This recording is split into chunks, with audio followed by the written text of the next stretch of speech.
ก็เป็นแต่สะอ่อนเพิ่นได้ทุกคนอันนี้คือมาได้แก๊สเหงื่อแท้ได้ขนมอยู่บ่กินได้กว่าใครกินกับขาวแซ่บคนนี้ก็เจ็บคนนี้ก็เจ็บเลยเจ็บได้ตอนเที่ยงมันเจ็บมันยากอยู่มันเจ็บบ่มันเจ็บบ่เจ็บบ่ยังเฮ็ดกินน้ำต้มกินน้ำอุ่นเนี่ยเนาะสดน้ำอุ่นขนาดกินน้ำแล้วไม่ให้กินน้ำเลยเจ็บเลยนี่เกือบฉันเกือบสวยเนาะโอ้ยจะกินขนมน้ำบุญเพ่งเด้จะกินขนมน้ำบุญเพ่งเด้เนาะบุญมีเนาะบุญมีก็เสือเกิบหล่นนะเสือโลดจะป้าเลยเสือโลดถือไปโรงเรียนบ่นี่เบิ้งไอ้เบิ้งเนี่ยนี่ถือไปโรงเรียนแล้วเนาะเสืออะไรขนมเรามากินนะดิผู้ได้ขนมมานะพังในตีเว้านี่ผู้ได้ขนมมาเดี๋ยวพาเอาไปเช่นไม่ยังไงน่ะท่ออันนี้แหละเพิ่นฝากให้ถือไปโรงเรียนบ่FC ว่าอันบุญเพ็งนะวัดไปโรงเรียนแล้วมีสมออยู่มีป่ามีอ๋อเพิ่นเรียกว่ามันอยู่เดี๋ยวว่ามีจักกระดิดกระด้องอยู่เพิ่นว่าเคยเห็นยายโรงเรียนเห็นแล้วเจ้าน่ะมีเว้าฮะเจ้าน่ะมีสมอดูนี่มีว่าจะตีอิงถามบุญเพ็งก็มีจะป่านะละอายบ่อายเด้อคนร้ายน่ะอายเพื่อเจ้าเป็นนางเอกเลยแหละเนาะคนเพื่อเลิกกับยาลิ้นน้ำใจบอกเพื่อเลิกกับแผงเจ้าสบายดีสวัสดีพ่อแม่พี่น้อง FC ทุกคนทุกท่านเด้อที่มารับชมเบิ้งเนาะและก็ติดตามกดไลค์กดแชร์ให้เบาบ้างและบอกข้ามโฆษณาผู้ได้เป็น FC 100 FC น้องบุญเพ็งเนี่ยเด้ FC บุญมีเนี่ยเด้มื้อนี้อยากเห็นเด้เนาะยกโป้มาให้เด้อคนละ1กำลังใจเพื่อนพี่น้องพูดจักเพิ่นเฮ็ดเพิ่นเลยแหละจักเพิ่นมาแต่เสือแหละเนาะเห็นเพิ่นขี่รถแวบๆเข้ามาอีกนึงนี่ได้สิเฮาไปถามนำกันผู้ดมยาดมก็มีอยู่ถึงบุญจักว่าเป็นเลยแหละมื้อนี้นั่นรู้สึกว่าแปลกๆเข้ามาหาเพิ่นเทื่อนึงแล้วมีเห็นเนาะก็เลยไปบ้านเซาเติ้นไปบ้านพุ่นแหละพรวิไลเนาะไปจะได้กะฮะ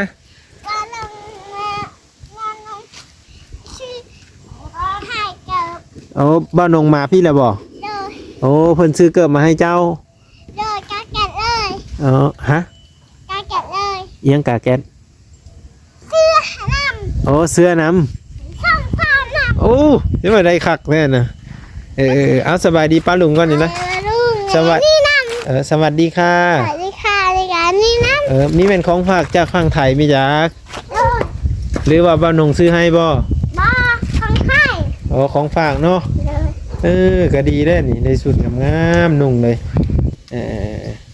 หอยมันดมยาดมแท้มันสิมีติดบ่อยเลยยันติดยาดมมันนี่ติดยาดมมันสิยาได้เจอยาดมตลอดเด้ เข้ามาถามข่าวกันเพื่อนพี่น้องสบายดีสบายดีโอ้สบายสวัสดีค่ะสวัสดีค่ะมนุษย์สร้อยอยากเห็นจอสวัสดีค่ะสวัสดีค่ะสวัสดีค่ะสวัสดีค่ะบอสวัสดีสวัสดีค่ะสวยอะไรนี่สวัสดีค่ะเพื่อนเลยได้เสื้องามาลีอันนี้นะอันเสื้อใหม่เมื่อนี้เลยวันนี้นี่เกิบนี่เสื้อเกิบนะเอาขึ้นมาให้ไอ้เบิ้งดูเอาขึ้นมาเบิ้งดูได้เสื้องามได้นี่เท่ามีแต่ผู้ได้เสื้องามได้เกิบงามมาลีนี่นะมันมีเด้มันมีก็ได้เสื้องามมันมีเนาะแม่นเพราะเรื่องได้รองเท้าไหมทุกคนเพื่อนเอามาเพิ่มบ้างเบิ้งได้นี่พอดีตีนเลยว่าหันปั๊บนี่โอ้ไอ้ทำนี่ถือเกือบจะถือเกือบแบบนี้ไปโรงเรียนได้ป่ะได้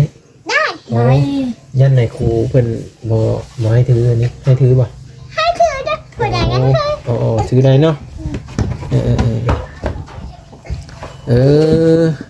อันบ้านนงมาฮะแต่เฮิงแล้วบ่นี่ฮะมือเสานี้นะไอ้ไปเสือสาม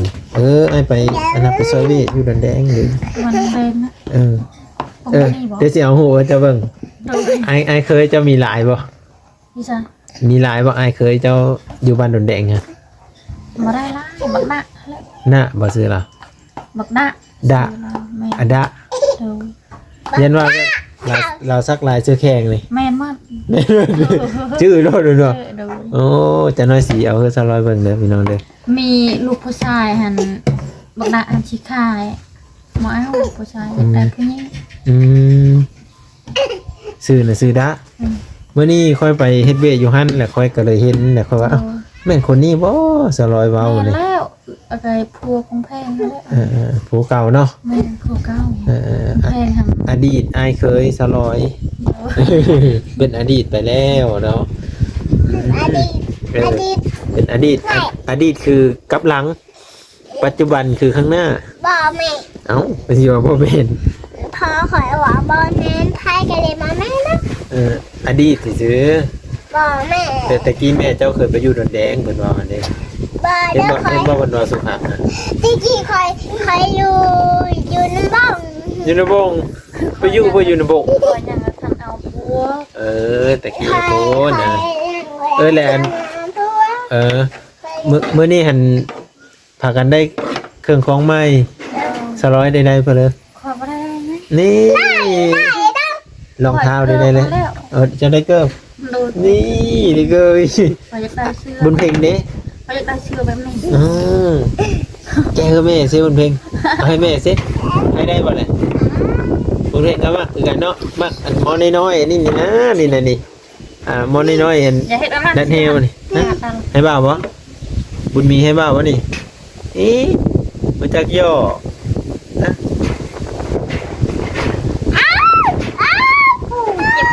เจ็บคอ ถามแม่ น้ำลายแกยาก โอ้อันกี่หนึ่งนี่หาพากันไปซื้อก่อนกี่หนึ่งเนี่ยพากันไปโกดนะไปโกดเจ้าเองมั้ยโอ้เป็นเพลอะนะ เจ็บคอ เจ็บคอ คอบา ขอบ้านหอดไปกินเพลอะคือขอบ้าน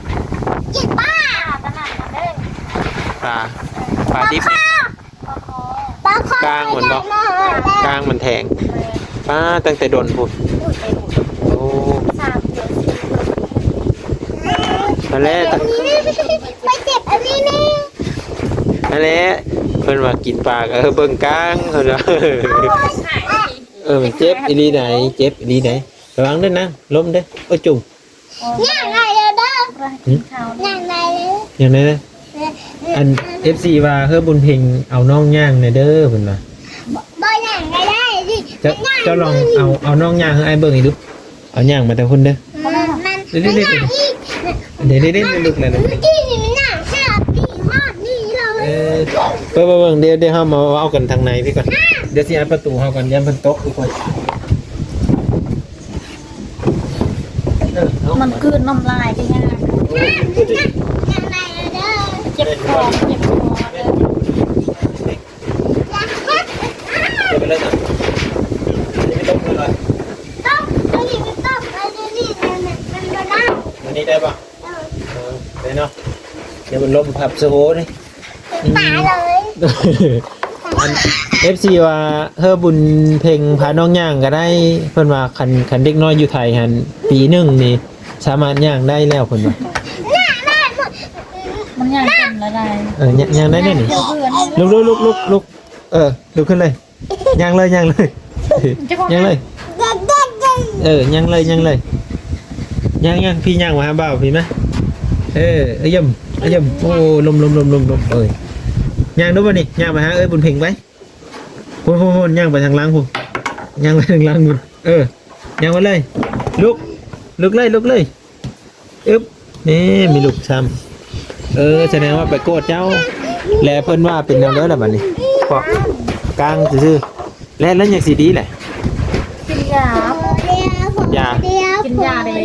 อันนั้นบ่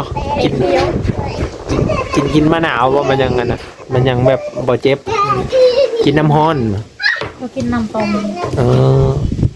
อันเพิ่นเอาฮู้แน่พ่อแม่พี่น้อง FC เนาะผู้ใดฮู้จักแน่ว่ากลางขาคอนี่สามารถแบบพื้นบ้านเฮาเนาะแบบกินน้ำร้อนบ่หรือว่าเฮ็ดอีหยังบ่ที่ว่าให้มันหายนะเพราะว่า200นี่ก็น้ำลายก็ลำบากบ่ มันลำบาก อ๋อได้เว้าสู่เบาหนงพังแล้วบ่ว่าเจ็บนี่ เมาเลยว่า อ๋อ ไป ว่าสู่พังแล้ว ดู อ๋อ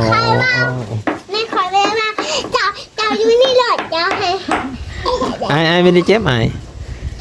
FC ว่าบุญเพลงนะ ยังกระทันว่าวอยู่บ่หนู เออ ว้าวเลย มันเพ่งให้แหละว่าว เจ้าก็อยู่นำกันแล้วป่ะโอ้เพิ่นได้แก๊สบางใหญ่ๆนั่นบ่แก๊สเครื่องเพิ่นน่ะป้าเป็นแต่สะอ่อนเพิ่นได้ทุกคนอันนี้คือมาได้แก๊สเยอะแท้ได้ขนมอยู่บ่ เลย กินได้กว่า ใครกินกับขาวแซ่บ ข้างนี้ก็เจ็บข้างนี้ก็เจ็บอะไร เอ เจ็บ อ บ่ได้ตอนเทียนมันเจ็บ เออ มันยากอยู่มัน เออ ใช่ปะ มันมีลาย ใช่ปะ เออ ยังเล็ด กินน้ำต้มกินน้ำอุ่นแล้วเนาะสดน้ำอุ่น ขนาดกินน้ำแล้วไม่ให้กินน้ำเลย อ๋อเจ็บเลย เออ นี่เกาฉัน เกือบสวยเนาะ